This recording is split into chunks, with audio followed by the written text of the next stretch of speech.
Bien, on va commencer. Donc on continue à écouter Moran.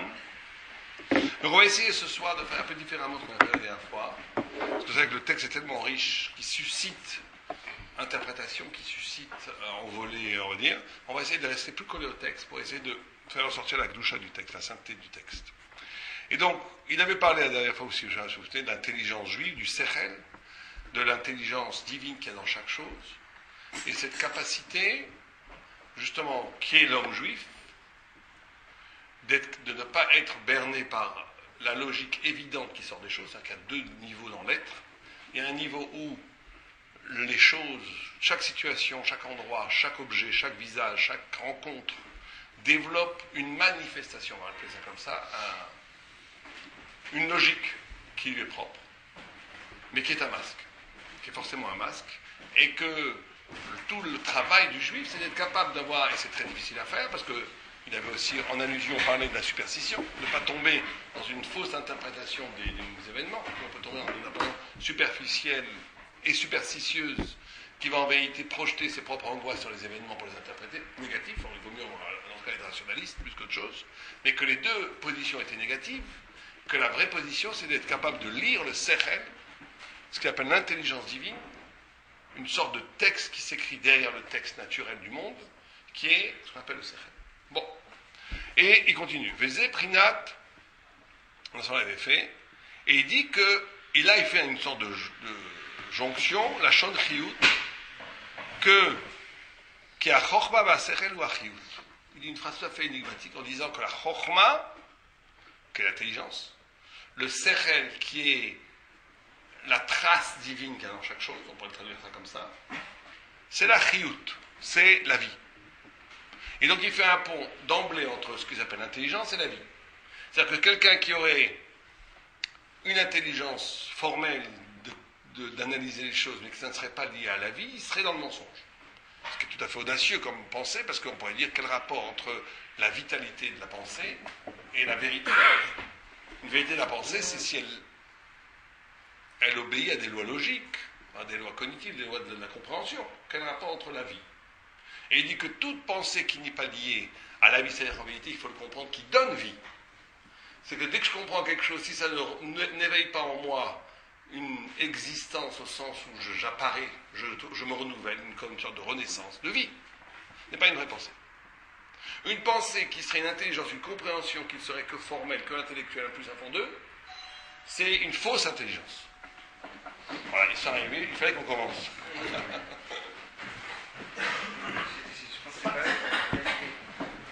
Ah, est-ce qu'ils ont la clé? Oui, d'accord. D'accord. Donc ça, c'est une idée très profonde chez Averman, qu'il faut vraiment méditer, qui est très difficilement explicable. Parce que le pont qu'on fait entre l'idée, l'intelligence et la vie, c'est pas du tout évident. Ça veut dire quoi? Pourquoi tu dis plutôt que la vie n'est pas une vie s'il n'y a pas une pensée adéquate? Oui, il ne parle pas de ça. Il parle pas d'un point de vue moral, je comprends ce que vous dites. Il ne parle pas d'un point de vue moral, il n'y a pas de vie capable. Il dit que la vie elle-même, la vie énergétique, la vie elle-même,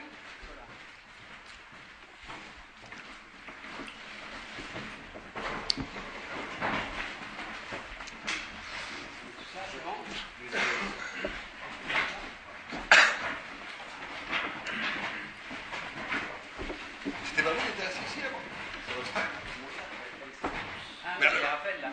Incroyable, on vous ressemblez tellement. J'ai dit, il y a un coup de passe-passe là. Il a juste rajouté des lunettes. C'est pourri, non, d'accord. Bon, donc il dit que la vie elle-même,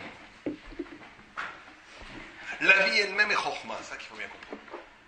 C'est-à-dire que, bien entendu, nous avons l'habitude, modelée par le modèle occidental, qui intellectualise, qui tue la vie par l'intellect, et qui sépare la vie de l'intelligence.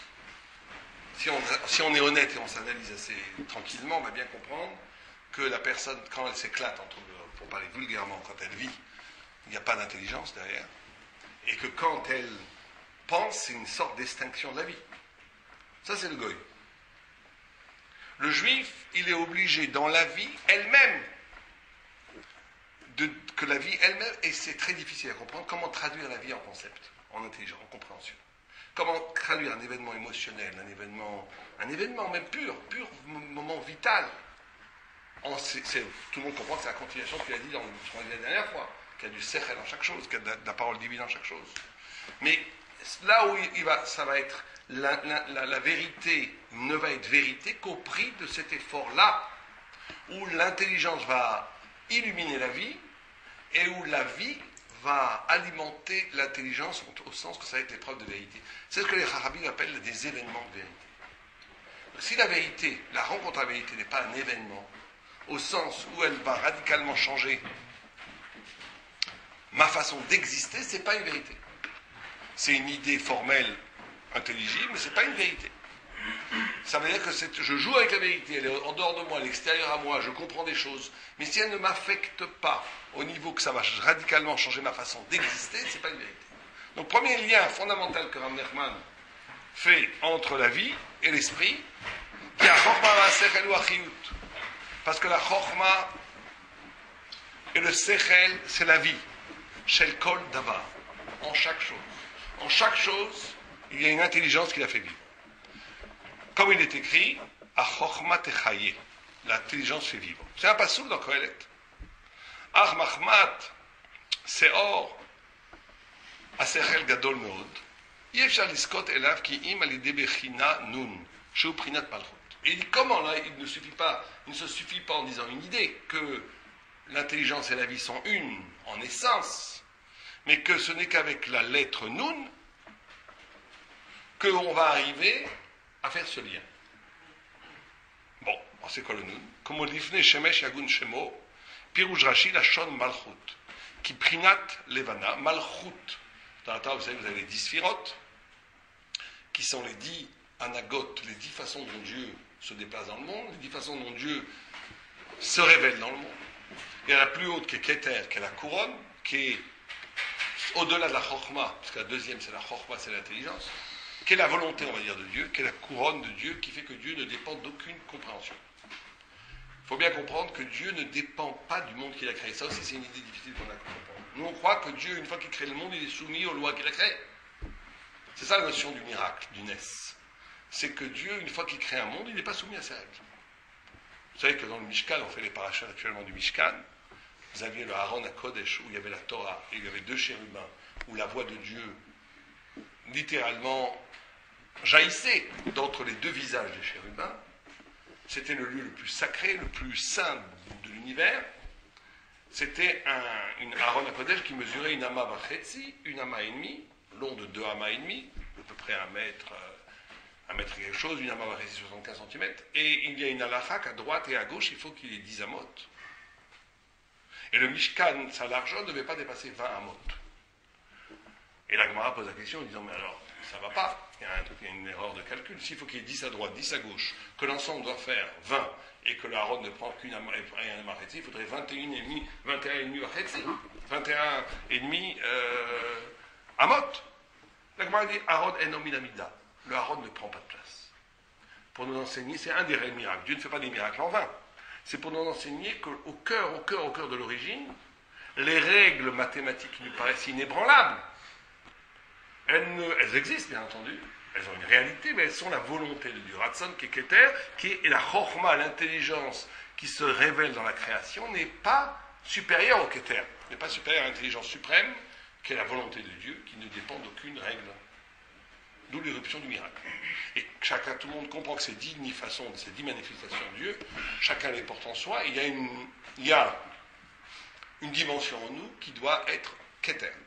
Il y a une dimension en nous où on doit vivre une vie qui n'est pas que rationnelle. Une dimension en nous où je fais faire quelque chose qui ne fait pas sens. Mais je le fais parce que je sais que c'est ce qu'il faut faire. Celui qui ne vit pas dans ce genre de dimension-là, il n'est pas un homme total, il n'a pas les 10 niveaux. Il y a un texte extraordinaire dans le Midrash Rabbah, où on dit qu'Abraham Avinu, quand il a dit Dieu existe, Dieu est un, on l'a mis en prison pendant Nimrod, l'a mis en 10 ans en prison. On ne sait pas que le pauvre Abraham Avinu était 10 ans en prison. On l'a sorti de prison au bout de 10 ans, on lui dit tu crois toujours que Dieu est un et qu'il a créé le monde? Bah oui. Ce qui était à l'époque très subversif, parce que tout le business était basé sur les idoles. Donc quelqu'un qui disait que les idoles c'est pas bien, on le zigouillait, c'était très dangereux pour le business. Et donc on l'a tué. Et on l'a mis devant une kifshon haesh, devant une fournaise ardente. On l'a dit, tu crois toujours que Dieu est un? Il a dit oui. Et au moment où on allait le pousser, il a dit, En manik babira. Il n'y a pas de maître à bord. C'est qu'il croyait que Dieu avait créé le monde. Il savait que Dieu était un. Mais il pensait qu'il n'y avait pas d'ingérence de Dieu dans le monde. Comme un peu l'idée voltairienne. Voltaire, il croyait qu'un Dieu s'appelle le déisme. Ça existe, cette philosophie s'appelle le déisme. Dieu existe, mais il a créé un monde qui maintenant a des règles immuables. C'est le grand horloger de l'univers. Et c'est fini, ça ne bouge plus. Et Dieu lui-même est soumis à ces règles. La nature, elle est inébranlable. Et lui, il croyait à ça. Quand on l'a jeté dans le feu, il y a eu un miracle, Dieu lui a dit, Ani mani gabira. Et là, Dieu l'a sorti du feu. Et toute l'histoire du judaïsme a commencé. Mais la question que le Brisker Ruf pose, une question extraordinaire, il dit dans ce cas-là, pourquoi il a sauté dans le feu? Si tu crois que Dieu ne te regarde pas, et que tu crois que tout est absurde parce que Dieu ne te regarde pas, pourquoi tu gênes dans le feu? Pour la vérité, mais quel sens va avoir la vérité si elle n'a pas de sens? Si c'est absurde. Il ne dit pas forcément que Dieu ne le regarde pas. Il dit simplement que Dieu s'en fiche. Que Dieu a créé la chose, mais qu'il ne peut plus intervenir. Quoi. Non? Oui, mais dans ce cas-là, c'est-à-dire que si Dieu n'intervient pas, Dieu il peut intervenir. Il sait qu'il peut intervenir. Donc s'il décide que le monde n'a pas de sens, il n'y a pas d'intervention de Dieu. Le monde, il va. Donc Dieu a créé le monde et après il se détache du monde. Mais ça nous paraît absurde avec nos lois, mais c'était son critère. Mais justement, tout à fait. C'est pour ça que je parle de cette histoire, c'était son kéter. Mais pourquoi est-ce qu'il faut un kéter? Il avait qu'à dire mentir, dire bon, écoutez, vous avez raison, Dieu n'existe pas, puisque comme ça il aurait sauvé sa peau. Non, il a sauté dans le feu. En pensant que c'était absurde. Effectivement, c'est kéter. C'est son kéter à lui. Mais le Brisker Ruf, il répond parce que justement, le fait de vivre dans la vérité, comme vous l'avez dit, la vérité, ça ne dépend pas que ça fasse sens. Parce que si vous avez besoin que ça fasse sens pour faire que la Torah, il vous manque une sphira. Peut-être que la chorma, c'est déjà pas mal, c'est l'avant-dernière plus haute. Mais il faut que tout fasse sens. Si tout fait sens, c'est pas mal. Mais à un moment donné, il y a quelque chose qui ne fait pas de sens. Et que je dois être capable d'avoir une relation avec Dieu dans le non-sens, dans l'absurde. Et des fois, tout est absurde, on ne comprend pas ce qui nous arrive, on ne comprend pas. C'est absurde. Et même si on donne des explications, ça ne veut rien dire. C'est pas grave. Enfin, c'est grave peut-être, mais c'est pas grave non plus, parce qu'il y a une relation avec Dieu qui dépasse la chosma. Et quelqu'un qui n'a pas cette dimension-là est amputé d'une dimension fondamentale de la hauteur de l'homme, qui s'appelle Keter. Keter. Mais après, ça descend, il y a Chokhmah, qui est l'intelligence, Bina, quand tu reçois l'intelligence, etc., Chesed, Din, tout ça. Et ça arrive à Malchut. Malchut, c'est le miroir, c'est ce qui reçoit tout. Malchut, tout est dirigé vers Malchut, puisque c'est du haut vers le bas. Malchut, c'est la royauté, c'est le kavod, c'est en bas, c'est ce qui reçoit tout de Dieu. Or, il dit ici une phrase, de toutes les sphirotes. Il dit, la seule façon d'arriver à faire le lien entre l'intelligence et la vie, c'est Malchut. C'est des textes durs, il faut réfléchir un peu. C'est Malchut. Quelle référence? Pourquoi? Malchut, ça veut dire la liberté.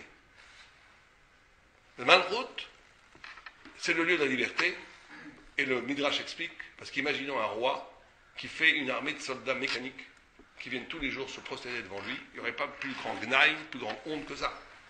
Il n'y a royauté que si les sujets acceptent le roi.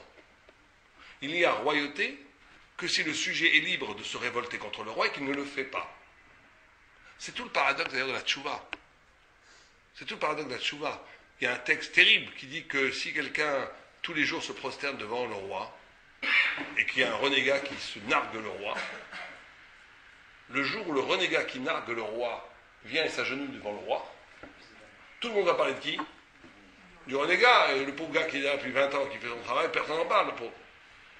C'est-à-dire qu'il y a un kavod, il y a une gloire au roi, quand même, celui qui était contre lui se rend kafouf, se rend soumis au roi. C'est comme ça que que Moïse sauve le peuple d'Israël, vous savez, dans la guerre, quand Dieu voulait détruire le peuple d'Israël, là où Dieu dit, Salartik et Dvarecha, je vais te pardonner comme ta parole, c'est quand il lui dit, Pen Yomru. Moshe dit, si tu tues le peuple juif dans le désert, ils vont dire que tu les as sortis d'Égypte, tu es incapable de les sauver, parce que Pharaon avait vu qu'il y aurait une étoile qui s'appelait Ra. Ra, c'est le mauvais, qui était un des dieux, le dieu Ra d'Égypte. Et il a vu le sang. Et il a dit, le peuple juif allait mourir en désert. Il avait dit ça à Moïse. Ce sang a été transformé par le sang de la Mida, plus tard, le sang de la Brit Mila. Voilà, changer le déterminisme en Mida. Mais Moïse, il a dit à Dieu, si tu tues le peuple juif, tu vas donner raison aux Égyptiens. Dieu lui a dit ça, l'article est Varecha. Ça veut dire quoi? C'est-à-dire qu'il a utilisé le kavod Hashem. Il a dit, ils ont fait tchouva. Et si tu n'acceptes pas la tchouva, ça va être un chilou Hashem. Et c'est le kiddush Hashem, c'est là le fait qu'on donne un kiddush Hashem à Dieu qui amène la kapara. Donc là, chaque fois qu'on fait tchouva, on amène un kiddush Hashem. Et c'est ce kiddush Hashem, cette sanctification du nom de Dieu, qui amène l'expiation, la kapara de la faute. Donc, Malchut, c'est la liberté. Bon, on comprend. Pas la liberté. Parce que même le roi est dépendant de ses serviteurs. Où est la liberté? On a la liberté de servir ou pas de servir. Malchut, tous les autres sphiras, elles sont absolument assujetties.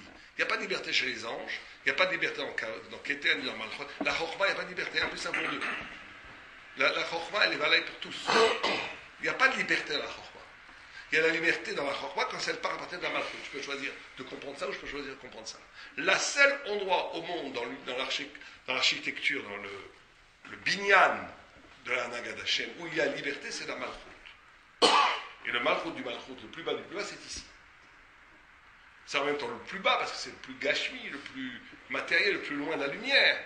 Mais c'est en même temps le plus haut, parce que c'est là où tout va se jouer. Puisque c'est l'endroit où il y a de l'imprévisible. C'est ici qu'il y a de l'imprévisible. Mais pourquoi est-ce que c'est Malchut, qui est la capacité de la liberté d'honorer Dieu ou pas, est ce qui va permettre à l'homme de faire le lien entre l'intelligence et la vie? Vous comprenez la question? Lui, il dit que c'est qu'à partir de Malchut qu'on peut arriver à cette madriga de faire le lien entre l'intelligence et la vie. Pourquoi? Quel rapport? Allez-y, il faut qu'on réfléchisse ensemble. Pour ce genre de texte, on ne peut pas l'étudier si on réfléchit. L'intelligence, c'est une intelligence suprême ou notre intelligence L'intelligence de la Torah, la chokhmah de la Torah.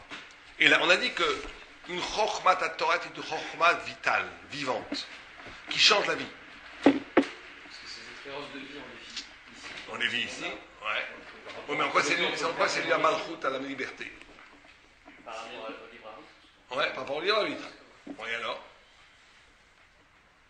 Parce qu'une vérité, c'est vraiment quelque chose qui nous implique dans notre vie, parce que c'est là qu'on trouve que c'est une vraie vérité. Parce qu'on y croit. Parce que ça nous implique dans certains choix. Oh, je vais dire le mot, implique. Ce n'est quand... Parce qu'on est obligé de s'impliquer dans... On est obligé de choisir la vérité. Le lien entre la vie et l'intelligence, c'est qu'à un moment donné, je choisis de comprendre et d'adhérer à une vérité. À ce moment-là, quand je choisis, je fais le lien entre mon existence, mon implication, ma responsabilité de vivre cette vérité et la vérité. Et c'est là où je fais le lien entre la vérité et la vie. J'avais un arabe qui posait la question, je lui ai posé la question. Il y a des gens que je connais, très intello, tout le temps, très intelligents, mais ils font rien, ou très peu de choses. Au niveau de la Torah, ils font très peu de choses. J'en connais d'autres, à vrai, ils étudient la journée, ils comprennent rien du tout. Ils n'ont pas d'idée, tu leur parles d'un peu d'une idée philosophique, ils s'endorment, ils ne sont pas intelligents, ils ne comprennent rien. Mais tu les vois, de la coche, ils ne manquent pas ça, et cette cacheroute, la question et la femme, le big video, ils sont hyper marqués. Comment c'est possible ça? Comment ça se fait que celui qui comprend tout, il fait rien? Et celui qui ne comprend rien, il fait tout? Comment c'est possible? Son action. Non, parce qu'il m'a dit c'est la responsabilité, ce qu'on vient de dire maintenant. Il m'a dit parce que celui-là, il est que dans l'intellect, c'est tu. Vous comprenez, c'est ça la vérité qui est dans la vie. C'est que si on vit la vérité comme une option, je peux penser comme ça, je peux penser autant, c'est une option. Donc je garde mon petit confort bourgeois où je peux toujours penser, c'est peut-être comme ça, c'est peut-être comme ça, peut-être comme ça. Donc l'intellect, c'est très dangereux. Parce que l'intellect, ça me donne la liberté de ne jamais choisir. Ou de ne jamais être impliqué dans un choix. Je peux penser, hein, c'est très intéressant. Et donc en réalité, en fin fond, je ne suis que dans l'ego. Mais quand je m'implique, ce que j'ai compris, je le fais. Alors là, ça change complètement. Alors peut-être que ce tabac, il a compris 10 fois moins que l'intello. Mais ce qu'il a compris, il le fait. Donc ça devient vivant. Donc c'est ça le choix. La liberté, elle est à l'origine même de la fusion entre la vie et l'intelligence. Et cette liberté n'est liberté que si j'ai la hauteur d'un homme qui assume ce que je comprends et je le vis jusqu'au bout. C'est ça ce que nous dit Rabbeinu Rav Nachman. Il dit que ce lien-là se passe par le malchut, se passe par la liberté. Sans ça, il n'y a pas. Si je reste dans le keter, si je reste dans la chorma, boum, boum, boum, il n'y a aucune implication, il n'y a plus de lien. C'est pour ça qu'il y a des gens, intellectuellement, ils voltigent, pas de problème. Dans la vie, ils vivent comme des bêtes. Comment c'est possible? Parce que ça, c'est pas du tout contradictoire. L'intellectuel est en haut, la vie est là, aucun rapport entre l'un avec l'autre. Et c'est pour ça que Rachid dit une chose extraordinaire, il dit Kadosh. Rachid dit qu'est Kadosh, celui qui est séparé. Celui qui est séparé. Séparé de quoi? De Harayot. Harayot, ça veut dire les dérives sexuelles. Et le Ramban, il dit pourquoi tu me dis ça? Et les gens, ils mangent gâte, kosher, ils mangent tout, et c'est pas moi qui le dis, c'est le Ramban. Le Ramban, il mange comme des cochons. Il n'est pas Kadosh. Imaginez quelqu'un qui ne touche pas les femmes, qui ne touche pas ce qui est interdit. Mais il mange comme un cochon, il fait, non, c'est pas un Kadosh, dit le Ramban. Mais Rachid, en réalité, qu'est-ce qu'il veut dire? Rachid veut dire que quelqu'un qui a contrôlé son instinct, sa libido, quelqu'un qui a contrôlé son désir au point où ça n'intéresse plus, ce désir-là, il la met dans la soif de vérité. Il va aussi manger comme un prince, il ne va pas manger comme une bête. Il n'est pas d'accord avec le Ramban. Parce qu'en réalité, sa vie, séparée de la Kedusha, c'est d'être séparé. Un goy peut être spirituel, il peut être plus spirituel que nous. Il ne sera jamais Kadosh, jamais. Kadosh, la Kedusha, la sainteté, c'est la capacité que le fin fond du choix, le fin fond de pourquoi je fais les choses, n'est pas explicable ni d'après la psychanalyse, ni d'après la sociologie, ni d'après la nature. C'est un choix séparé. C'est un choix d'existence qui provient de la lumière de Dieu, de la Torah. Ça, il n'y a que le juif. Il faut bien comprendre qu'il n'y a que le juif. Un goy ne pourra jamais faire ça. Ce juif est né quand Abraham Avinu, qui est tout amour. Qu'est-ce qu'on lui demande de faire? De tuer son fils qu'il a attendu pendant des dizaines d'années. Il n'y a pas d'acte plus anti-amour que de tuer son fils. Yitzhak, qui est toute loi, la rigueur pure. On lui demande de donner sa corps de façon absurde. Il aurait dû dire, si vous comprenez, si chacun avait obéi à sa nature spirituelle, Abraham il aurait dû dire à Dieu, et Dieu demande n'importe quoi, mais tuer je ne peux pas, c'est contre ma nature spirituelle. Je suis tout amour, moi, qu'est-ce que tu me demandes de tuer? Et Yitzhak, qui est toute loi, toute rigueur, il dit, qu'est-ce que tu me demandes de donner mon corps stam? Moi je suis raisonnement, est-ce que c'est moutard, est-ce que c'est interdit, on n'a pas le droit de faire des sacrifices humains, qu'est-ce que tu me demandes des choses comme ça? Non! Là, ils ont fait un acte, là, le Zohar dit Shamaim var, est-ce que le feu et l'eau se sont mariés. Shamaim, ça veut dire Esh le Maim. Le Shamaim, les cieux, c'est l'eau et le feu. Parce qu'il était feu, Din est devenu eau. Yitzhak était feu, il est devenu eau. Abraham, qui était eau de Chesed, est devenu feu, de tuer. Là, il y a eu un dépassement, une craquure ontologique. Il y a eu quelque chose qui s'est passé. C'est que un homme a été capable de faire un acte qui n'obéissait à aucune logique qui venait du bas. Aucune logique. Même qui venait du haut. C'est ce qu'on appelle être kadosh, séparé. C'est quand l'homme, chacun en nous, a un point, un centre de gravité qui n'est pas lui-même, qui est la parole de Dieu. Chacun d'entre nous, Roi Bémal est là, quand Dieu a créé l'homme, il a créé avec son souffle. L'âme, c'est le souffle de Dieu. Et donc il y a un point de référence en nous-mêmes qui n'est pas notre ego. Notre ego, c'est le plus grand imposteur. Le plus grand imposteur, c'est notre ego. On croit que c'est nous. La plupart des gens vivent avec un imposteur, c'est quoi? Eux-mêmes. Bon, c'est un imposteur qui a plusieurs longueurs d'avance, parce que dès qu'il est né, on dit comme il est mignon, comme il est joli, on l'a toujours cajolé, on croit toujours que c'est lui. On a toujours bravo, tu réussis, on a des compliments. L'homme se construit à partir d'une structure de lui-même qui est ce qu'on appelle nucléaire. C'est pas d'un bombe atomique, ça veut dire qu'il y a un noyau et des électrons qui tournent autour. Ça veut dire que ça tourne autour d'un centre. Alors que la structure de l'homme en essence, elle est ouverte vers Dieu. Puisque ma neshama est faite par le souffle de Dieu. Quand je touche à ce point, que le souffle de Dieu, qui est le battement intime de mon âme, à ce moment-là, je suis séparé, je suis kadosh. Ce qui est moi, je ne suis plus constitué par moi, je suis constitué par autre chose, qui est quelque chose de séparé, qui est la parole de Dieu. Et là, à ce moment-là, on est capable de faire des miracles, par exemple. C'est vrai que les tzadikim font des miracles, c'est pas tellement mystique, ils sont simplement liés à un souffle en eux-mêmes, qui est le souffle de Dieu. Donc quand ils parlent, cette parole a une puissance divine qui peut faire des miracles. C'est aussi simple que ça. Bien, en tous les cas, ce point, je pense, on est resté un petit peu... Oui. Comment comprendre qu'une vérité qui nous semble être une vérité absolue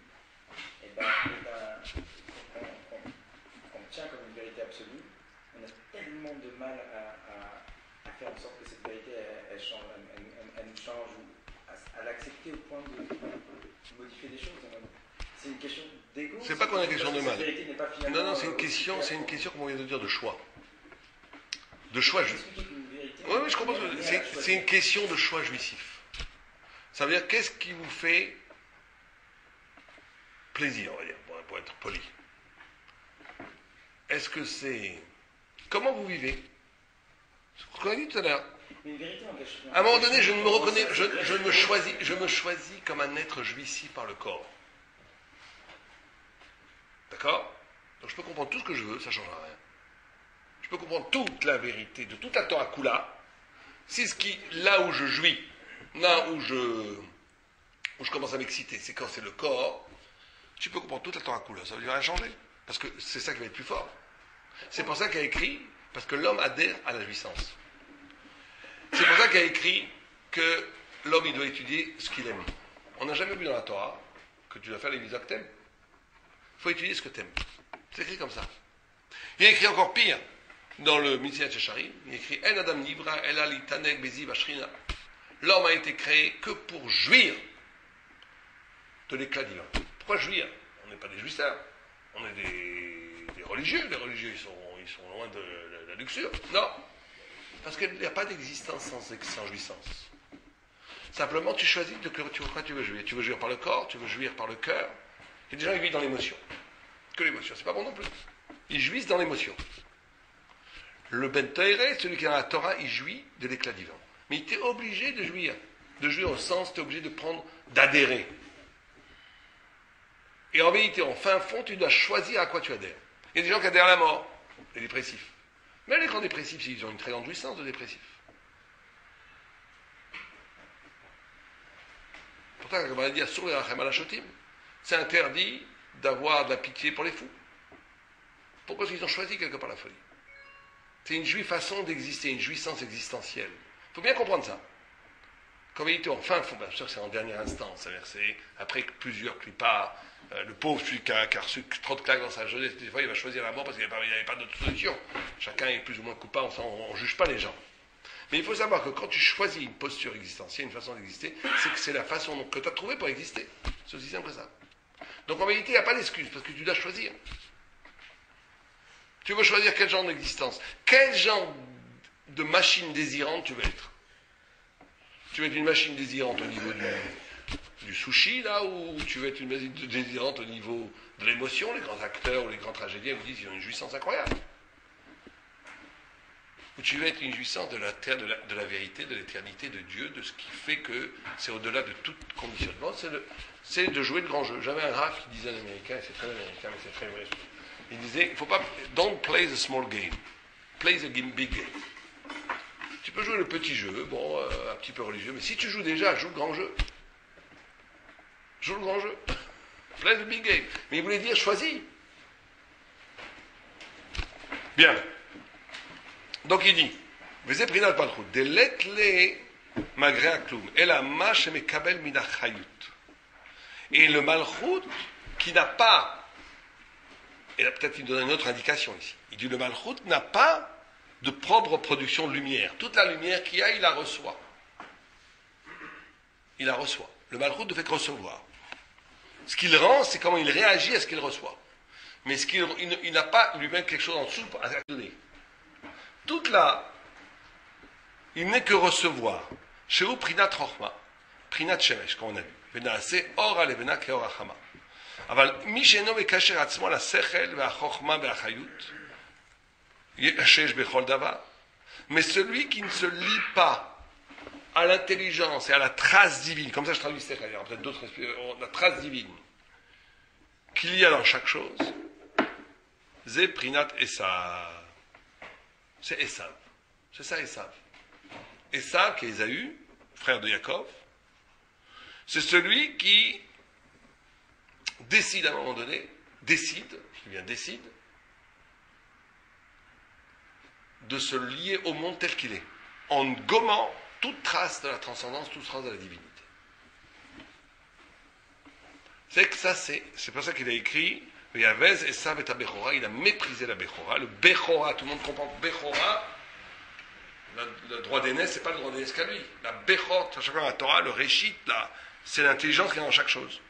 Il a méprisé l'intelligence qui est dans chaque chose pour se coller à l'évidence du monde. Et la grande discussion qu'on va avoir avec l'Occident, nous les Juifs, ça va être exactement celle-là. Où est le lieu d'absolu? Parce que le lieu d'absolu, c'est ce monde-ci, et on rajoute un peu de religion parce qu'il faut bien que la machine elle tourne.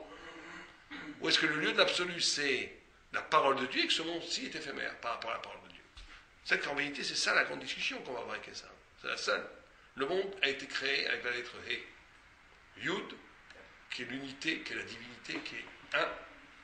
Dalet, le He, c'est un Yud et un Dalet. Dalet, qui est les 4 points cardinaux, qui est le monde. Et Amalek, qui est le fils d'Esav, il va prendre le Dalet, il va en faire le rallonger vers le bas, amener les choses vers le bas, ça va faire un Kof. Kof, on ne dit pas Kouf en hébreu, on dit Kof, qui veut dire un singe. C'est-à-dire qu'on va singer l'existence. La réalité elle-même, elle va être singée. Très très important. C'est qu'Amalek, qui est la quintessence d'Esav, on l'appelle Amalek parce que c'est Am Lokek. Le peuple qui lèche. Qu'est-ce qu'il lèche? Le Midrash dit, il lèche le sang des cadavres d'Israël. Tourne de Midrash, ça veut dire quoi? Il lèche le sang des cadavres d'Israël. Et le Maral l'explique. Il dit le sang, c'est ce qui fait le lien entre la tête et... C'est la vie, le sang, le dam, c'est ce qui fait entre l'intelligence et le corps. Un peu ce dont on parle. Et Esav, lui aussi vient d'Yitzhak. Il vient d'Yitzhak, Esav. D'accord? Or, Yitzhak, dans la Torah, c'est ce qu'on appelle la forme pure. La forme absolue. Yitzhak veut dire en hébreu Chai Ketz. Il a vécu la fin des temps. Yitzhak, il a traversé le miroir. Yitzhak, c'est la forme pure. Bon, c'est Rav Nachman et le Maral de Prague sont complètement sur la même ligne sur ça. Ils parlent toujours de ce qu'on appelle la Tsura Mouvdelet, la Tsura, la forme pure, et le Chomer. Et la forme et la matière. Si je vous demande, c'est quoi de vivre de façon matérialiste? Qu'est-ce que vous me diriez? C'est quoi? Ça veut dire quoi vivre de façon matière? C'est quoi vivre de façon matérialiste? C'est quoi? C'est ça veut le séchal des choses, l'origine. C'est vrai, mais ça veut dire quoi? Concrètement, ça veut dire quoi? Projeter son bien-être dans des événements matériels. Ouais. Et si on est plus précis? Ne pas se projeter, tout simplement. Ne pas se projeter. Si, vous se projetez, mais matériellement. Vous savez que les plus grandes pensées, les plus grandes idées, elles partent d'une sourate d'être collées au texte, collées même au vocable qu'on utilise. C'est quoi, prenons de façon plus facile. C'est quoi, si je vous demandais d'expliquer qu'est-ce que c'est la matière? Qu'est-ce que vous donnerez qu'est-ce que vous donnerez comme chose? Oh, terre, donnez-moi encore de la pâte à modeler. La matière pure, elle n'a pas de forme. De l'eau. Pardon, l'eau, très souvent, l'eau, vous la mettez n'importe quoi, là, ce whisky qui est liquide, il prend la forme du verre. La matière, quelque chose qui n'a pas de forme. Bon, restons très, très terre à terre. La matière est quelque chose qui n'a pas de forme. Donc, comme elle n'a pas de forme, elle existe avant tout avant la forme, et elle va prendre la forme qu'on va lui donner. On est bien d'accord? Donc, vivre de façon matérielle, c'est ça. Ça veut dire quoi? Ça veut dire quoi? Ça veut dire en réalité que la forme n'a que peu d'importance. Ce qui est fondamental, c'est l'expérience de prendre la forme. Regardez les grands Don Giovanni, ceux qui tout le temps passent d'une femme à l'autre, des choses comme ça. Ce qu'ils cherchent en réalité, c'est pas tellement, on peut avoir une lecture de Don Giovanni, de Don Juan, où c'est pas forcément qu'ils cherchent le plaisir. Ce qu'ils cherchent, c'est l'excitation de prendre forme. L'excitation de séduire une femme et d'avoir une aventure amoureuse. Après c'est fait, ça m'intéresse plus, je me sauve. Très souvent, il y en a qui vivent comme ça. Ils passent d'une matière à la forme, matière à la forme, matière à la forme, de l'un à l'autre, de l'un à l'autre, de l'un à l'autre, tout le temps. Parce que la seule chose qui les excite, c'est quand la forme prend matière. Et c'est pareil dans la pensée, une idée. Une fois que j'ai compris quelque chose, ça m'intéresse plus. Ce qui m'intéresse, c'est découvrir tout le temps. Il y a eu des grands écrivains qui ont pensé comme ça, les Ratzia, Gide, Nietzsche et tout, ils pensaient comme ça. Ils pensaient que c'est la meilleure façon d'exister. Nous, on dit que c'est la plus grande petitesse. C'est la petitesse, ça. Katan. Katan, en hébreu, ça vient de katoua. Katoua, ça veut dire couper. Quelqu'un qui n'a pas d'unité dans la vie. Un enfant, il pleure, après il rit, après il n'a pas d'unité. Il n'y a pas de logique, il n'y a pas de forme. Le tzaddik, c'est exactement le contraire. Le juif, il a la forme. Avant tout, avant même la vie, avant même la matière. Et la matière n'est là que pour donner à cette forme une réalité existentielle. Et ça c'est les heureux. Et ça, par contre, lui, il vient de Yitzhak. Or, Yitzhak, c'est la forme pure. Yitzhak, il est tellement fort, il n'y a tellement plus de matière qu'il n'a plus besoin de rien. La Gemara et le Midrash, il dit que la cendre de Esav est devant Dieu, devant le trône de gloire. Il s'est complètement annulé, Yitzhak. Yitzhak, Chai Ketz, il a vécu le Ketz. Le Ketz, c'est la fin des temps, il a vécu. Or, il a eu 2 enfants, Yaakov et Esav. Ouais, je vous donne un exemple de la différence radicale qu'il y a entre Esav et Yaakov. Yitzhak, il dit, tout ce qui est nécessaire existe, c'est le djinn. Yitzhak, c'est le djinn. Hein. Tout ce qui est nécessaire existe. Ou ce qui existe, ça doit être nécessaire. Or, la seule chose qui est nécessaire au monde, c'est quoi? C'est qui? C'est Hachem. Donc, quelle est la logique? Alors, ça veut dire que quoi? Qu'est-ce qui se passe? Le reste, c'est que Dieu existe. Ouais. Et alors? Et nous, on est quoi alors? Nous, on n'existe pas. Vraiment. Il sera que c'est ça. Un autre milvado, il n'y a que Dieu. On n'existe pas vraiment. Si la logique dit que ce qui existe est nécessaire et qu'il n'y a que Dieu qui est nécessaire, nous, on n'existe pas, on n'est rien. Et ça, qui est la déformation de la Midatadine de Yitzhak, il reprend le même raisonnement. Il dit tout ce qui existe est nécessaire. Or, j'existe. Donc, je suis nécessaire. Donc, tous ceux qui allaient contre moi, je coupe la tête. Ça, c'est l'Occident. C'est les sables. Tous, en vérité, il faut bien comprendre, c'est pas notre sujet. Mais l'Occident, tout ce qui lui oppose à lui, il lui coupe la tête. Toutes ces histoires de démocratie, de respect de l'autre, la différence et tout, c'est une façon encore plus subtile. Au Moyen-Âge, ils coupaient la tête. Aujourd'hui, ils ont compris que ça ne marchait plus. Ils ont fait une façon beaucoup plus subtile pour annuler l'autre. La culture occidentale est tellement forte que là où elle va, elle détruit l'autre. Au point où les Africains, ils sont plus intéressés maintenant par la musique occidentale que par leur propre musique traditionnelle. Demandez à un Africain en Afrique, il va écouter Michael Jackson, il ne va pas écouter la musique traditionnelle, ça l'ennuie. Regardez, en Chine, c'est pareil. La musique traditionnelle chinoise, c'est finito. Ils veulent écouter les derniers, je sais pas ce qu'il y a aujourd'hui, Michael Jackson, ou je sais pas quoi, Prince, ou je sais pas quoi. C'est ça qu'ils veulent écouter. C'est que l'Occident, il a une force tellement forte que sous une image de tolérance et de différence et de tout le bluff occidental, en réalité, il détruit tout ce qui n'est pas lui. Tout ce qui n'est pas lui, c'est détruit. Ça, c'est les sables. Mais ça vient d'Yitzhak, malheureusement. C'est une déformation de la vie d'Yitzhak. Mais il vient de la forme. Il vient de la forme. Alors que tous les autres peuples ne viennent pas de la forme. C'est pour ça que la vraie lutte, c'est entre Jacob et ça. Les autres sont matière. Toutes les autres cultures sont liées à la matière, liées à un moment donné à un contexte historique, un contexte géographique, à toutes sortes de choses qui ont donné des choses magnifiques d'ailleurs. Mais c'est une irruption d'intelligence à partir du bois, de la terre, du soleil. Et ça, il a une origine divine. Alors, regardez comme l'image est forte. Il prend le Yud, il ne prend pas le Dalet, qui est le monde. Il prend le Yud et il le descend vers le bas. C'est-à-dire qu'il prend la forme et il la descend vers le bas. C'est pour ça qu'on dit Lokak, il lèche le sang d'Israël, c'est-à-dire le sang, c'est ce qu'il fait. En d'autres termes, pour dire les choses très simplement. Et ça, il est capable de générer Beethoven, Bach, Chopin, tout ce que vous voulez, c'est magnifique. C'est la lumière divine. Mais au lieu de s'élever avec ça, ils vont en faire de la consommation culturelle. On va aller au palais, on va dire bravo, on a joui. L'okek, c'est même pas manger, c'est juste se jouir. On va jouir de la lumière divine, mais pourquoi? Pour jouir. Ça, c'est kof. Ça, c'est dénaturer. Kof, ça veut dire singe. C'est dénaturer la vérité au sens où tu touches la vérité elle-même. C'est ça qui est nouveau dans les sables. C'est que c'est la vérité, et c'est pas un hasard, c'est pas notre sujet, que Esav a pris comme religion le christianisme, qui est une déformation de la Torah, c'est aussi simple que ça. Ils ont pris la Bible, ils ont fait un Nouveau Testament. C'est qu'ils ont pris la Torah elle-même, ils l'ont déformé, la vérité, la forme pure, la plus pure au monde, ils l'ont pris, ils l'ont abaissé vers le bas. Ils ont fait du hé un kouf. Ils ont fait du monde un singe. Et donc, Esav, vous comprenez pourquoi il dit ça, Rabbi Nachman? Il dit, Esav ne veut pas voir la lumière qu'il y a dans les choses, il veut l'utiliser. il veut l'utiliser à sa propre jouissance. Ça, c'est ça. D'accord? Vezé prinat malchut aracha. Et c'est pour ça qu'il y a, ça c'est malchut aracha. Ça c'est comment utiliser la lumière divine pour en faire du négatif, pour en faire des ténèbres. Ça c'est ça. D'accord? Vezé prinat yetzer hatov yetzer hara.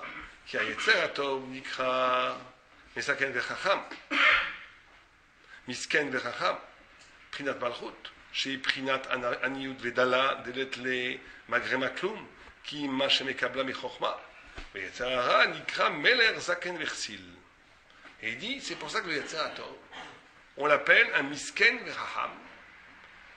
Un pauvre misken, comment on traduit un misken? Un faible, un pauvre, et intelligent. Et que le yetzer hara, on l'apprend un vieux roi idiot. Pourquoi? Parce qu'il dit que le yetzer hara, le yetzer hatov, il sait qu'il n'a rien de lui-même. Il sait que tout ce qu'il reçoit, il le reçoit comme Malchut. On dit que Malchut, c'est la dernière sphira, elle ne fait que recevoir. Donc comme elle ne fait que recevoir, elle est dalle, elle est pauvre, elle est anave. Comprenez la anava dans la Torah, l'humilité de la Torah, ça n'a rien à voir avec simplement une mida morale. Je suis un parce que j'ai des bonnes midotes. C'est une compréhension profonde que toute posture d'ego ou d'orgueil est complètement ridicule, puisque tu reçois tout. Et l'orgueil, comme Rachid dit, des nobles de Esav, n'est pas non plus que parce que c'est des méchants ou je ne sais pas quoi. C'est parce qu'ils ont renversé le problème. Ils veulent maîtriser la chose. Ils veulent annuler la malchoute. Ils veulent être l'origine même, leur propre origine, donc orgueil. Shei prinat anyut vedala. Veyatzer hara nikra meler zaken vechsil, prinat malchut de sitra ha, she'eno chefsa bechokma besechel. Et pourquoi est-ce que lui, le yetzer hara, n'est absolument pas intéressé? C'est pas qu'il est idiot, on dit que c'est un vieux roi idiot. C'est pas qu'il est idiot, il est très malin, le yetzer hara. Très très malin. Mais il est chsil, qui veut dire idiot, parce qu'il n'est absolument pas intéressé par la vraie chokma. Ce qui l'intéresse, c'est de réorganiser le monde selon sa jouissance, sa maîtrise, sa force. Prinat lo yichaver sil bedvuna. וצריך כל אחד לתת כוחו להבחינה המלכות דקדושה ולהתגבר על מלכות דסטרא אחת.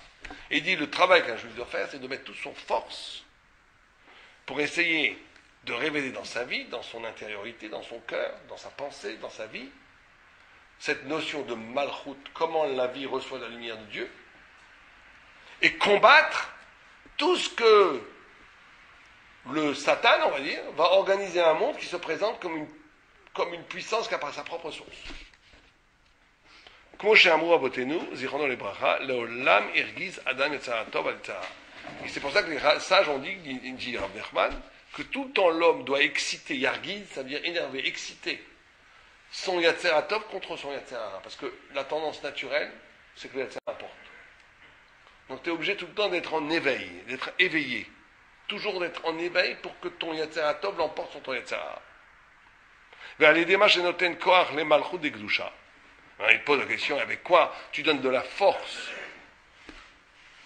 à la malchut de Gdusha? Qu'est-ce que vous diriez-vous? Comment je donne de la force à la royauté de la sainteté pour combattre la royauté des ténèbres? Vous dites étude de la Torah. Quelqu'un a d'autre idée?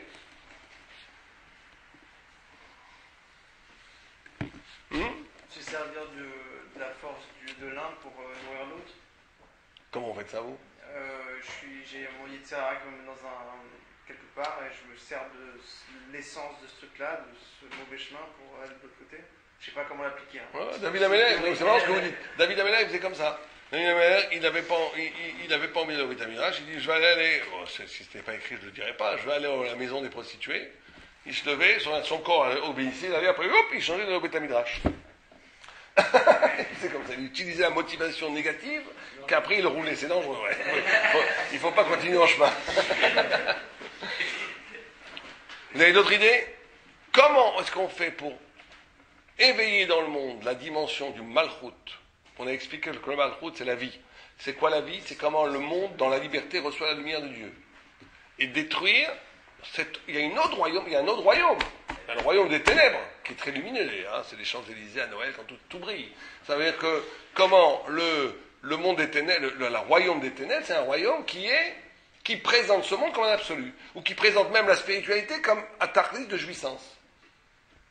La seule chose qui m'intéresse, c'est pas du tout la vérité, c'est pas du tout Dieu, hein, c'est comment justement la beauté dans la divinité, je vais m'en servir pour en faire de la jouissance immédiate, la consommation. C'est génial, d'ailleurs, quand vous lisez, il y a du génie dans Shah Issab qu'on n'a nulle part. En plus, il y a dans la littérature, dans la poésie, dans la musique goy occidentale, il y a une sublimité divine, c'est évident. Il suffit d'écouter ou de lire. Et comment les gens qui ont produit ça, ce sont pratiquement tous des rachaïm. C'est très, très intéressant de voir ça. On ne peut pas être un grand écrivain si on est gentil. Ça n'existe pas. On ne peut pas être mal, on ne peut pas être, je ne vais pas dire mal, on va dire, on ne peut pas être Beethoven si on est gentil. Ça n'existe pas. Je vous mets au défi de trouver un grand créateur artistique goy qui était gentil. Ça n'existe pas.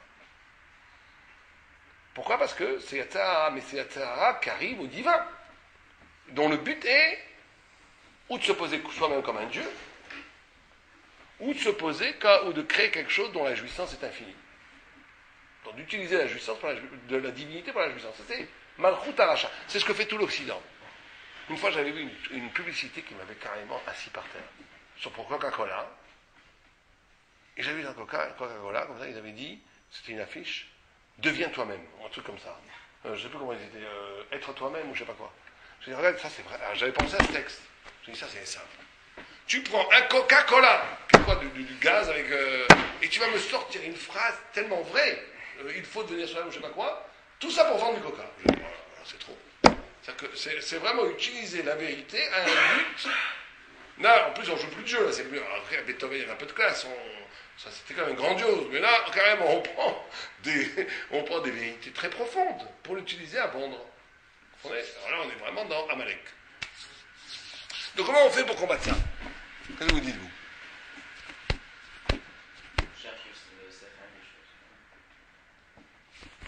Eh bien, vous avez eu raison. À l'aider à Torah.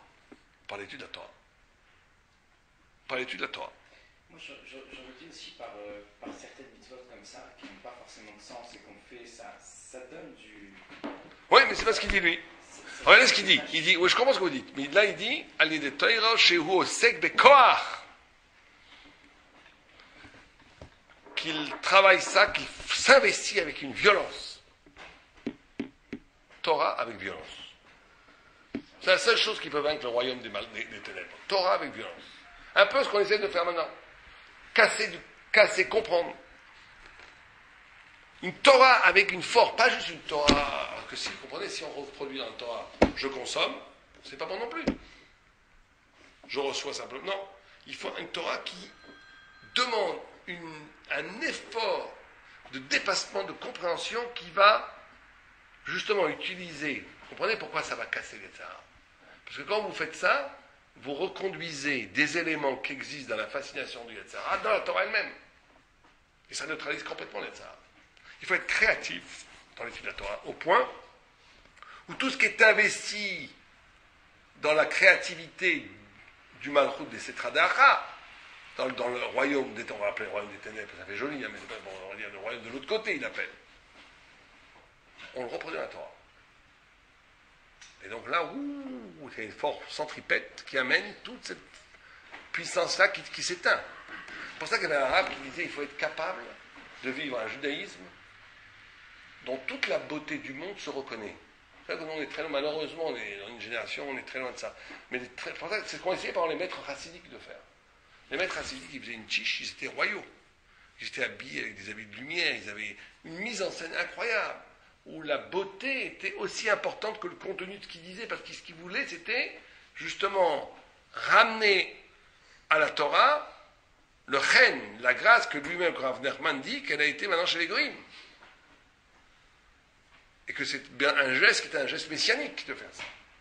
De recoller les morceaux, si vous préférez. Parce que depuis la destruction du temple, la beauté extérieure, la forme, le chen, ce qu'on appelle la grâce, c'est les Goïms qui l'ont. Ce que dit le Rav Nachman. Ils ont pris cette extériorité, il ne reste que de réessayer de faire ça, c'est réintroduire dans la Torah elle-même ces étincelles de Gdusha qui sont parties ailleurs. Et c'est par la Torah qu'on peut faire ça. Par la Torah, parce que la Torah, elle a une liberté par rapport. Pourquoi par rapport à la Torah? On vient de dire qu'il faut étudier en essayant de trouver. Pourquoi d'après la Torah? Pourquoi justement pas les mitzvot ici, mais la Torah? Pourquoi? Pourquoi la Torah, elle va te permettre de faire ça? C'est l'antidote. Ah, ma Mitzor, qu'est-ce que vous dites? Pourquoi d'après la Torah? Travail. La mitzvah aussi, ça travaille. C'est de l'action. Ouais. Là, c'est un travail interne. Enfin, c'est profond. C'est plus profond, d'accord. C'est une intelligence supérieure. Non, parce qu'on ne peut pas s'arracher d'un système si on n'a pas un élément qui est hors du système. Ça, on voit toujours chez Gérard Nachman. On ne peut pas, un noyé ne peut pas se noyer lui-même. Ça, vous essayez de faire comme ça, ça ne va pas marcher. Si vous êtes vous-même, il faut un élément extérieur au système pour vous sauver du système. Or, la Torah, elle reste toujours libre, elle n'est jamais profanée par le système. La Torah, même si le temple a été détruit, même si elle existe, même si le malchut des Sitrara est phénoménalement puissant, il y a une chose qu'il ne pourra jamais maîtriser, c'est la lumière de la Torah.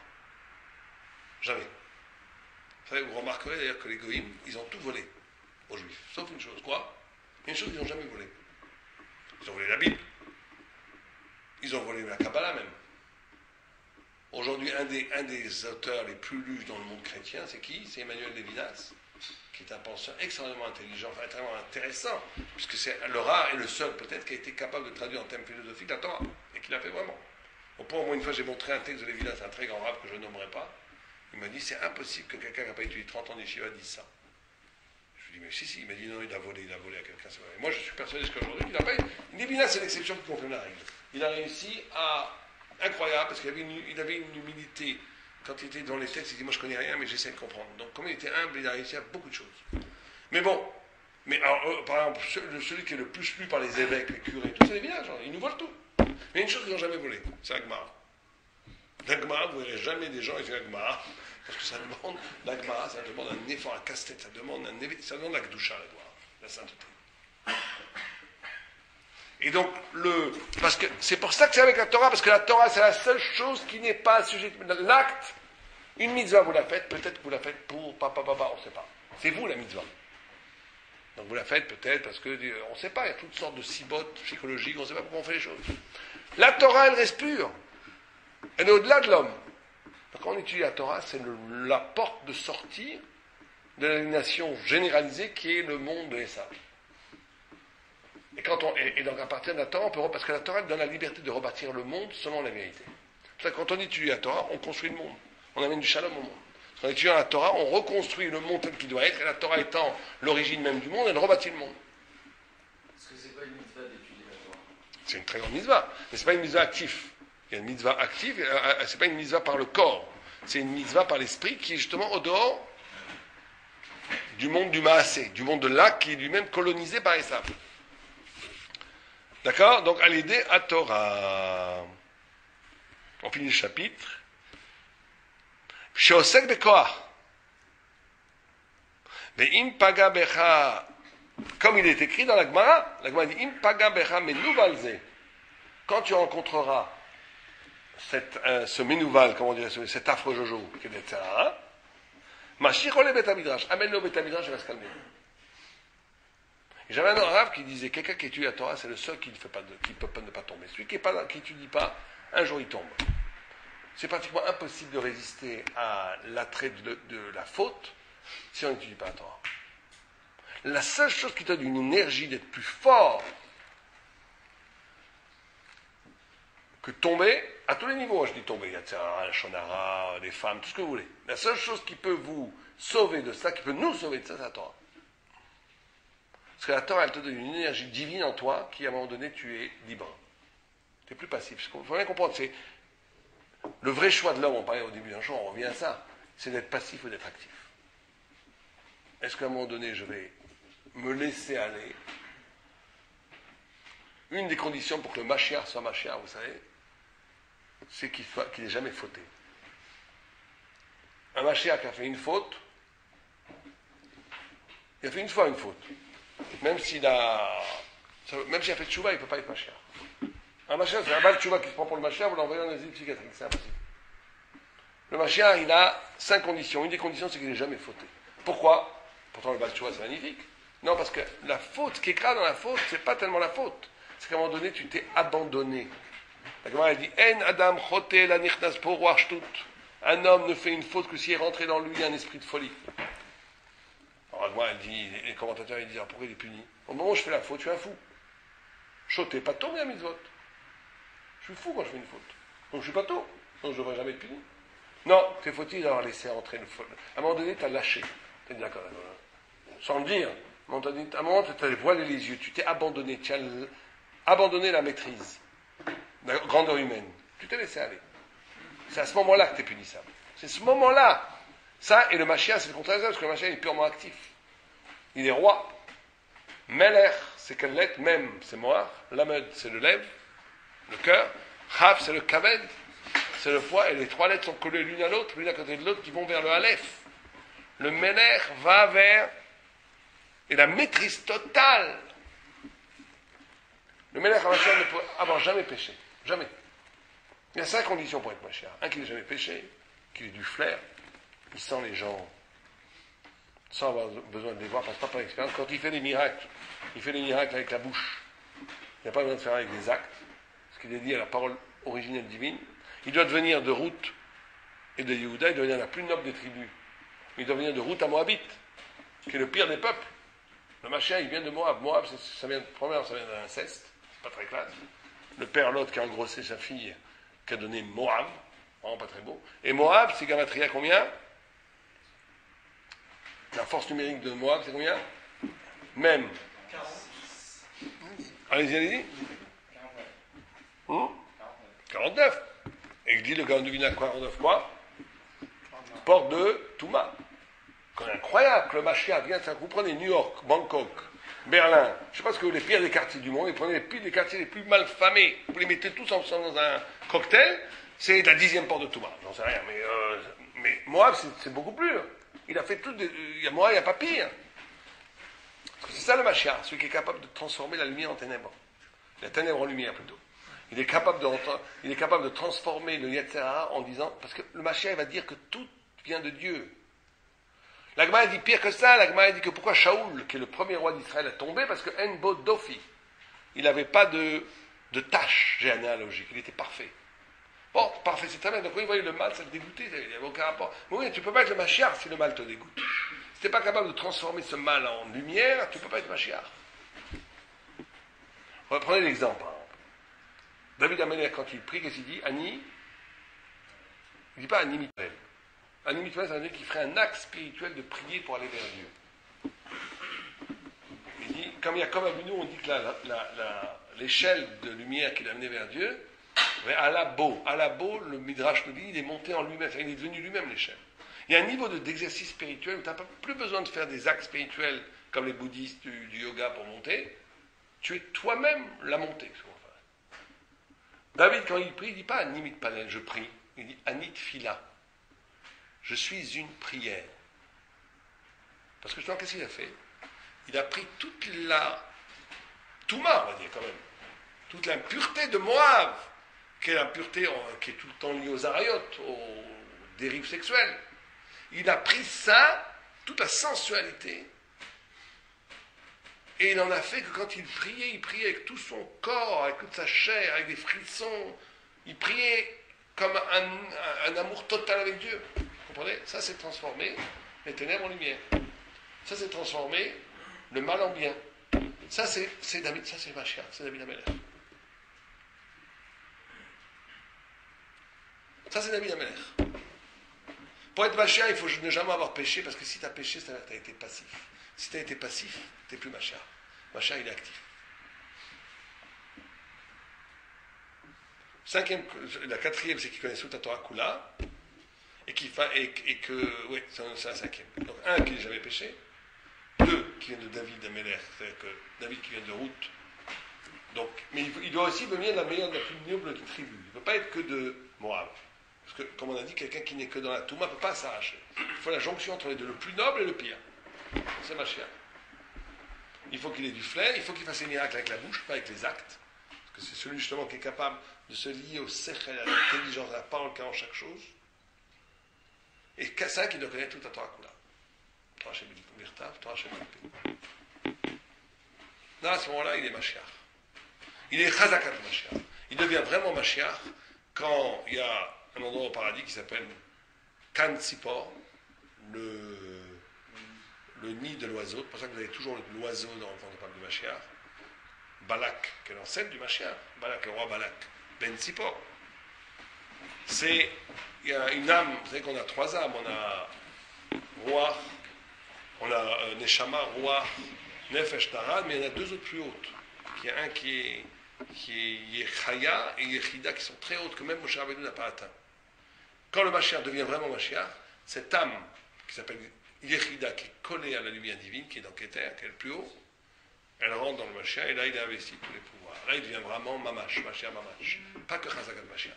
Mais avant d'être Chazakat Mashiach, il faut avoir Mashiach Mamash, fait Chazakat Mashiach, qui est qu'on a ces 5 conditions indispensables.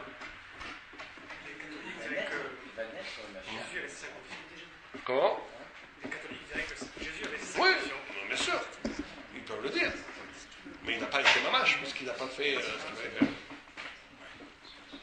Mamash, c'est celui qui après fait construire le Amikdash, libère le monde du mal, on n'a pas vu tout ça, donc ça ne va pas être Mamash. Un catholique qui dirait qu'il était Chazakat Mashiach, nous on n'y croit pas, mais il y aurait une logique. Lui dire qu'il est Mashiach Mamash, c'est ridicule, parce qu'il n'a pas fait ce qu'il fallait faire.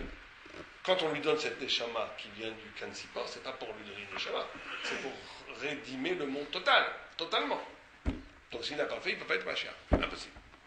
Comment vous pourriez avoir une personne comme ça? Ah, c'est le Mashiach, c'est pas une personne comme vous. Hein. C'est le Mashiach. Donc il n'a pas fait de travail sur lui, quoi. Il a eu sa mission, il est venu comme un ami comme ça, et puis... C'est pas évident. Le Mashiach aussi peut être tenté. Il n'est pas tombé. Chaque génération, il y a un Chazakat Mashiach. Il faut savoir ça. Il y a un Mashiach aujourd'hui, ici, quelque part, on ne sait pas où il est. Il n'y a pas une génération où il n'y a pas un Chazakat Mashiach. C'est une personne qui naît de chair. Qui naît de chair, de sang, c'est ce qu'il a fait. Yehuda qui grandit, on lui dit bonjour, comment ça va? On lui a donné une fessée quand il était petit, c'est le Mashiach. Maintenant, des Chazakat Mashiach, il y en a eu des milliers. Des milliers, il y en a eu. Mais Chazakat Mashiach, il n'y en a pas encore eu un. C'est quoi l'intérêt de faire venir Mashiach pour Dieu dans ses projets divins? Pourquoi ça va passer par un homme? Non, parce que, non, pourquoi faire venir? Pourquoi ne pas le laisser continuer avec le libre arbitre et laisser continuer indéfiniment ça? Pourquoi il faut qu'il y ait une fin à cette histoire? Ouais, ça c'est la Midat Hadin. C'est Yitzhak Avinu qui... Vous savez que dans la Torah, nos patriarches ne découvrent pas les idées avec des spéculations philosophiques. Ils découvrent les idées parce qu'ils vont au bout d'eux-mêmes. Avraham Avinu, il découvre que le monde a été créé par Dieu parce qu'il est tout amour et il comprend que le monde est un acte d'amour. Ce n'est pas une compréhension intellectuelle. Yitzhak, il comprend que le monde a une fin parce que le monde n'est pas efker. Et une des 10 sphiras s'appelle Netzach. Netzach, ça veut dire vaincre. Parce qu'à un moment donné, tout devra rendre compte. À un moment, Dieu gagne toujours. C'est-à-dire qu'il gagne toujours. Il ne peut pas y avoir un rachat qui est resté rachat. À la phase rachat, où il va faire tchouva, tant mieux pour lui. Sur le rachat, le méchant. Ou bien, s'il ne veut pas faire tchouva, il va brûler et cette flamme qui va le brûler sera le Kiddush Hashem lui-même. C'est-à-dire que Yitzhak Avinu comprend qu'on ne peut pas, le monde n'est pas, et ça ne veut rien dire, on n'est pas né pour faire des enfants, libre arbitre, mourir, procréer, il est né, il a vécu, il a fait des enfants, il est mort. Tout ça doit, c'est pour ça que tout le monde va ressusciter à la fin aussi. Tout doit à un moment donné rendre compte de tout. Le matin on prie Shacharit, c'est Abraham. Abraham, c'est la lumière, c'est le début, c'est la grâce, Dieu te donne tout. Shacharit. Mincha, d'après la Kabbalah, il ne faut pas la prier à 1h30 comme on fait très souvent. Il faut la prier juste avant la coucher du soleil, c'est au moment où tu rends tout. Parce que le monde, à un moment donné, devra rendre compte de tout. La liberté n'a de sens que si à un moment donné, il y a une responsabilité à cette liberté. Qu'est-ce qu'on a fait? Mais aujourd'hui, il y a toujours notre réalité. Enfin, on peut toujours se dire qu'on va mourir, on va payer peut-être pour nos fautes. Ça, c'est au niveau individuel. Le moment messianique au niveau individuel, c'est la mort. Pourquoi est-ce qu'il y aurait un nombre de Neshama limité et pourquoi ça ne continue? Parce que le monde entier doit mourir, au sens qu'il doit renaître. Le monde entier doit à un moment donné rendre, comme chacun après sa mort rendra compte de ce qu'il a fait, ça c'est au niveau individuel, au niveau collectif aussi. Ça n'a pas de sens si ça continue éternellement. Ça n'a aucun sens. Pour que ça ait un sens, il faut qu'à un moment donné, toute cette liberté amène à un tikkun. Ça s'appelle Sof Maaseh Marchavatri. Là, au début, il y a la vérité. Cette vérité, elle va passer par la liberté humaine pour qu'elle soit restituée, mais de façon plus forte, parce qu'elle a été choisie par l'homme. Mais il faut qu'elle soit restituée. Mais on pourrait imaginer le monde comme un monde de passage où toute chose le traverserait pour arriver à un état après, mais pourquoi est-ce que ce passage-là, il serait fermé à un moment? C'est pas fermé, après le machin, au contraire, c'est une nouvelle naissance. Nous, on le voit fermé parce que c'est comme un enfant dans le ventre de la mère. On lui dit, tu veux sortir? Il dirait non. Pour lui, ce serait la fin d'un cycle, mais en réalité, il va vivre une vie infiniment plus grande à la naissance. Et bien, le monde aussi va vivre une vie. Là, chaque monde est en gestation d'un monde plus grand qui va accoucher. Donc, le temps messianique va être une vie infiniment plus belle, 60 fois plus glorieuse que ce qu'on vit maintenant. Mais ce qui est très important, c'est qu'à la fin, l'idée ne peut pas être sacrifiée à la liberté. C'est-à-dire que Dieu donne la vérité à l'homme, en toute liberté, il peut la saccager, il peut la profaner, il peut faire ce qu'il veut. Mais cette notion de messianisme, donc de rendre compte de tout, c'est qu'il va falloir restituer cette vérité. Mais elle sera beaucoup plus forte, cette vérité, parce qu'elle aurait été portée par la liberté humaine. C'est beaucoup plus grand une vérité quand elle est portée par la liberté humaine. On va finir avec ça, parce qu'on a dépassé le temps, j'essaie de faire 1 heure chaque fois. Il y a un midrash qui dit que quand Dieu a voulu donner la vérité aux hommes, la Torah, les anges ont dit, mais ça ne va pas. Lama tame vazé betartit shalcha. Pourquoi est-ce que tu méprises ton, je sais pas comment on pourrait dire, tes armoiries, ton sigle, qu'est la Torah? L'aide de noblesse. Ouais. Pourquoi est-ce que tu le mets en le donnant aux hommes? Et le texte dit que Dieu, d'après la vérité, l'a jeté sur terre. Ça ne voulait pas y aller la vérité. La Torah ne veut pas aller sur terre. Il dit Emet mi eretz tismach, que la vérité croisse de la terre. Or, vous avez une feuille de papier, je peux vous montrer quelque chose d'intéressant. Si on prend. Merci. C'est bon, on peut l'utiliser? Ouais. Si vous prenez ici, vous écrivez Emet mi eretz tismach en hébreu. D'accord? C'est le pasouk. Emet mi eretz tismach. Regardez, c'est Emet, on peut le lire comme ça le pasouk. Emet mi eretz tismach, on peut le lire comme ça. Emet mi eretz tismach, on peut le lire de tous les côtés. Pourquoi? Parce qu'une vérité qui reste au ciel, qui n'est pas passée l'épreuve de la liberté, c'est une vérité qui est une vérité, c'est très bien, mais qui ne va rien enfanter autre qu'elle-même. Alors qu'une vérité qui va passer par la terre, c'est une vérité qui va être décuplée.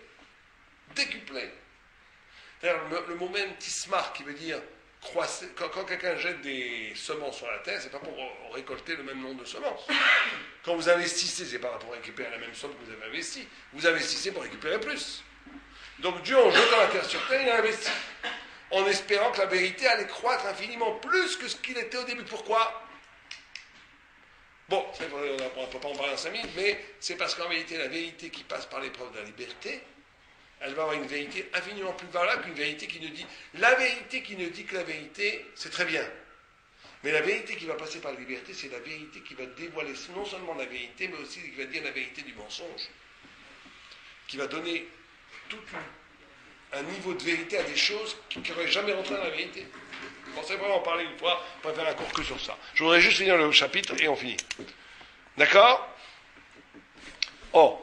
Qui a l'idée à Torah noten koar le malchut akdusha. Parce que quand j'étudie la Torah, je donne, pardon, c'est un vous je crois, donne à la royauté de la sainteté. Ve'az mekabel a malchut, shei prinatnut, et la royauté reçoit de la Torah. Donc on est une sorte de vecteur, de conducteur de la lumière vers le monde. Sheu prinat gimel, prinat nun, pardon, qui est la lettre nun. Chiyut mina chochma, la vie qui vient de l'intelligence. Sheu prinat chet. Venit baer, venit kacher, ach, achet ve'anun, et donc on fait. Non, pas le nar, oui, aussi nar, mais regardez, faites le contraire. Quand vous faites l'union entre le chet, qui est la chiyut, la vie, et le nun, ça fait chen, vena, c'est or alevana ke or achama, et la lumière de la lune devient comme la lumière du soleil. C'est ça l'idée qu'on dit qu'au temps du Messie, la lumière, ça veut dire quoi? Que jusqu'à maintenant, en exil, la lune reçoit la lumière du soleil. Elle n'a pas de lumière propre. Et elle est plus pâle. C'est-à-dire qu'il y a une distorsion, une réduction entre la vérité vraie et ce qu'on en reçoit. Au temps du Mashiach, il n'y aura plus. Il y aura une telle pureté dans le miroir, une telle pureté dans le reçu, que la lumière du reçu sera aussi forte que la lumière du donné. C'est ça le signe messianique. La seule façon de faire descendre la royauté du mal, c'est la vérité. Devant la vérité, il faut bien comprendre que le rachat nous attrape par notre mensonge. Quelqu'un qui est pur comme la vérité, on ne peut rien contre lui. Même le pire des rachats, le pire des malins, le pire des ce que vous voulez, il tombe devant lui. Et quand on se fait avoir par un rachat, c'est que nous-mêmes, on a un petit peu de rachat en nous-mêmes. Et c'est là que le rachat, le rachat c'est un idiot, mais une chose qui est sûre, il sait reconnaître son frère. Il sait reconnaître son frère dans le tzaddik. Le rachat, il n'y a pas plus fort que lui pour dire, oula, celui-là, oula, il aime l'argent, celui-là, ce rabbin, là, on le voit tout de suite. Il voit tout de suite. Ou bien, celui-là, il se laisse aller, celui-là, attends. Le rachat, il reconnaît tout de suite. Mais celui qui est complètement blanc, ça le fait paniquer, le rachat. Il se sauve en courant. Il ne s'approche même pas de lui. Il voit qu'il va tomber devant lui. Mais pour ça, il faut être blanc, il faut être miroir, il faut être comme la lumière du soleil. C'est pas évident. D'accord? Comme chez Katou, qui est Sharim Darkei Hashem, ça dit, donc il tombe le rachat. Deinu aliyedei Darkei Hashem, deinu à Torah. Valedezeh à tzadikim, chez Dvekim et Malchut de Kedusha. Les tzadikim qui sont collés à la sainteté à la royauté de la sainteté, em nitraskim et mekablim, koach aledezeh, ils reçoivent une force incroyable avec ça. Et tous les rachaim qu'ils rencontrent s'effondrent. Ou ils font tchouva, ou ils sont en courant. Prinat malchut ha'asha, prinat yetzara, chez nofel venicha aledei à Torah, qui tombe aledei à Torah. Donc la seule façon de vaincre le yetzara, c'est la Torah. Et quand tu as la Torah, tu deviens pur. Quand tu deviens pur, le mal s'effondre devant toi. Aleva yalenu. J'espère qu'à la première séance, nous aurons ici nous serons tous des grands tzadikim.